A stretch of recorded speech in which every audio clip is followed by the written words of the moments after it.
करना ही पड़ेगा। अगर आपने अपनी एजुकेशनल क्वालिफिकेशन 12th या ग्रेजुएशन भरी है तो वो भी सबको चाहिए होगा, अगर आपने भरी है तो उसको साबित करना पड़ेगा। अगर आपने एनसीसी का फायदा लिया है तो एनसीसी का आपको सबको सर्टिफिकेट लगाना पड़ेगा, कैटेगरी से उससे कोई मतलब नहीं है, जिस भी कैटेगरी के हो आपको लेके ही जाना पड़ेगा। अगर आपने स्पोर्ट्स का कोई सर्टिफिकेट लगाया तो वो लेके जाना पड़ेगा, अगर आप एक्स सर्विसमैन है तो वो लेके जाना पड़ेगा।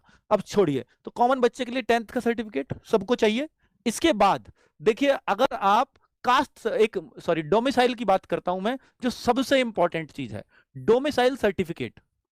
ये अगर जनरल वाले को कुछ लेकर के जाना पड़ता है अपने साथ, तो डोमिसाइल जरूर लेकर के जाना पड़ता है जनरल वाले बच्चे को भी, क्योंकि आप किस स्टेट के हो ये तो आपको साबित करना ही पड़ेगा, तभी आप उस स्टेट की वैकेंसीज के लिए एलिजिबल हैं, वरना नहीं है।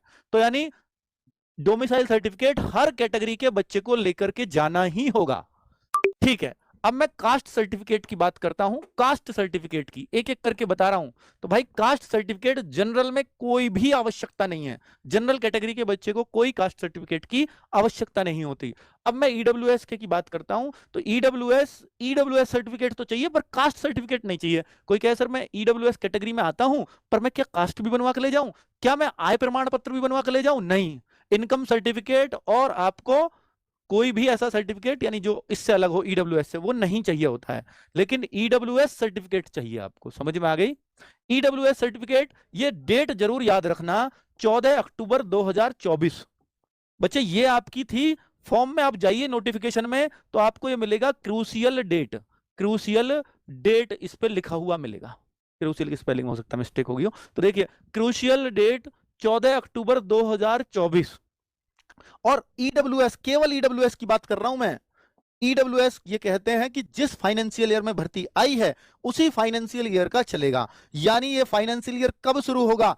1 अप्रैल 2024 को शुरू हुआ होगा, और इस फॉर्म की लास्ट डेट थी 14 अक्टूबर 2024। तो यानी इसके बीच का ही आपको ईडब्ल्यूएस चलेगा, और कोई ईडब्ल्यूएस मान्य नहीं होगा। ईडब्ल्यूएस सर्टिफिकेट इसके बीच का ही चाहिए बना हुआ। आप कहो सर मेरे पास 31 मार्च का है तो फिर इसके काम का नहीं। आप कहो सर मेरे पास 15 अक्टूबर 2024 का, इसके काम का भी नहीं। अब आपका डाउट आएगा क्या ईडब्ल्यूएस कैटेगरी को अगर मैं इस सर्टिफिकेट का, मेरा इसके बीच का नहीं है, तो क्या मेरे को जनरल में काउंट कर लेंगे? जी हाँ, जनरल में काउंट किए जाओगे, नोटिफिकेशन में लिखा है, बाहर नहीं करेंगे। अगर आपके मार्क्स अच्छे हैं तो जनरल में काउंट हो जाओगे, मार्क्स खराब हैं तो फिर तो आपको वैसे भी बाहर होकर के ही आना है।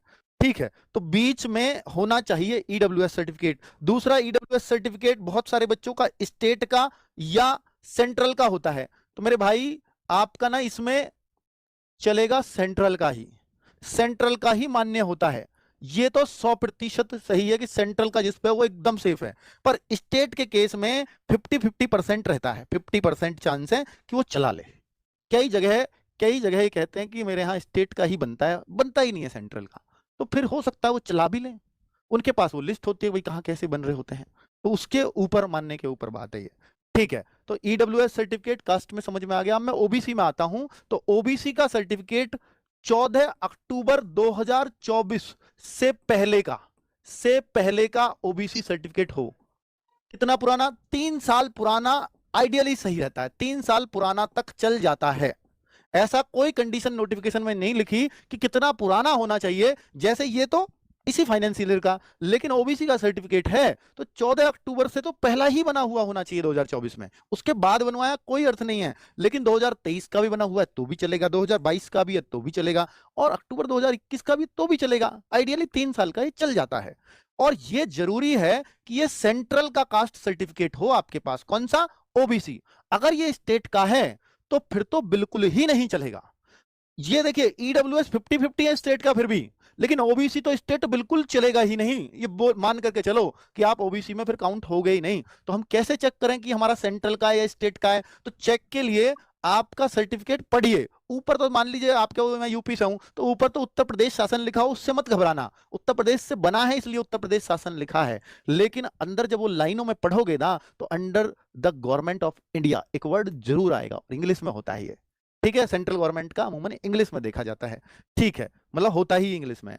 और एक और चीज कि आप नॉन क्रीम लेयर एनसीएल में होने चाहिए।